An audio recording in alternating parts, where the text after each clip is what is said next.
Missing persons cases are often described as tragic, mysterious, and heartbreaking due to little or no evidence to go on. However, there are some cases of missing persons that are puzzles packed with misleading evidence and possibly lies, which only seem to complicate the investigation and impede breakthroughs. Let's explore 3 suspicious missing person cases. Number 3. Philip Santos and Terence Williams. On the morning of October 1st, 2003, Philip Santos was driving to work in Naples, Florida, when he was involved in a minor accident with another car. A sheriff's deputy called Stephen Henry Calkins nabbed Santos for driving without a license before placing him into his patrol car and heading off. However, Santos was never recorded as booked at the police station and was never seen again. Calkins reported that he had decided not to charge Santos and had let him out at a local convenience store. Just 3 months later, Calkins then found himself at the centre of another unexplained disappearance when an African-American man called Terence Williams was reported as missing. Experiencing engine problems with his car, Williams had been pulled over by Calkins and found to be driving without the licence and insurance. Again, Calkins did not book Williams and told the same story, that after putting him in his patrol car, he had dropped him off at a close-by Circle K convenience store. However, this time, Calkins' story did not stack up.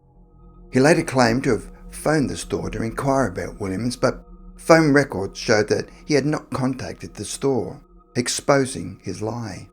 The families of both Santos and Williams made formal complaints against Calkins, and he was finally sacked by the department for his deception. And tragically, while prominent figures like Tyler Perry and Reverend Al Sharpton have crusaded to find out what happened to the missing men, their disappearances still remain a disturbing mystery. Number 2. Brooke Henson. At around 2 a.m. on July 4th, 1999, the parents of 20-year-old Brooke Henson returned to their home in Travelers Rest, South Carolina, where their daughter had been hosting a bonfire party. However, they found Brooke sitting on the front porch while the party continued inside, having just had an argument with her boyfriend. She left to walk to the local convenience store to buy cigarettes, leaving behind a note for him which read, "Follow me if you care." However, she never returned home. Her boyfriend became a long-standing person of interest in the case, but refused to cooperate with the police investigation. The case ran cold until 7 years later, in June 2006, when it was uncovered that Brooke was seemingly enrolled at Columbia University in New York. Strangely, it became apparent that her identity had been stolen by a woman called Esther Reed, who used Brooke's name and social security number to register for classes at Columbia. Reed had a long-term history of using other people's identities to attend university courses and had incurred massive debts. Despite usurping Brooke's identity for 2 years, Reed's ploy went unnoticed until she applied for a job, and a simple internet check by a prospective employer revealed that the real Brooke was a missing person. On being asked by police to take a DNA test, Reed fled and was on the run until February 2008, when she was apprehended and charged. She served 51 months in prison for fraud and identity theft, but was thought to have nothing to do with Brooke Henson's disappearance, which is still unexplained.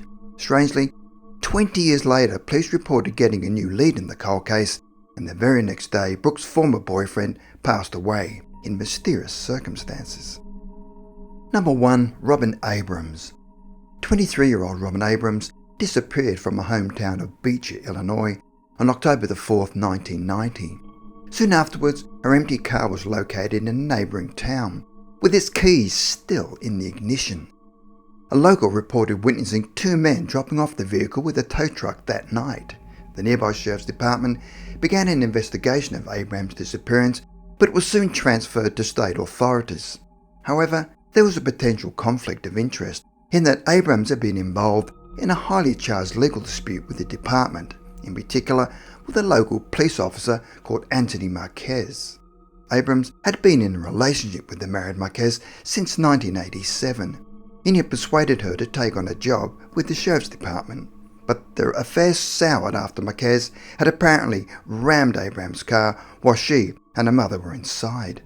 Soon after this incident, the department dismissed Abrams, and she and Marquez filed several criminal complaints against each other over the next 2 years. Abrams was finally granted an order of protection against Marquez and filed a federal lawsuit against him and 7 other officers in the sheriff's department, citing wrongful dismissal and gender-based harassment. Abrams was on track to give an official deposition 18 days after she vanished. However, when she failed to present at the hearing, the lawsuit was dismissed. Marquez was eventually fired from the department after the appointment of a new sheriff. Robin Abrams has never been located, and the strange circumstances of her disappearance remain a perplexing mystery.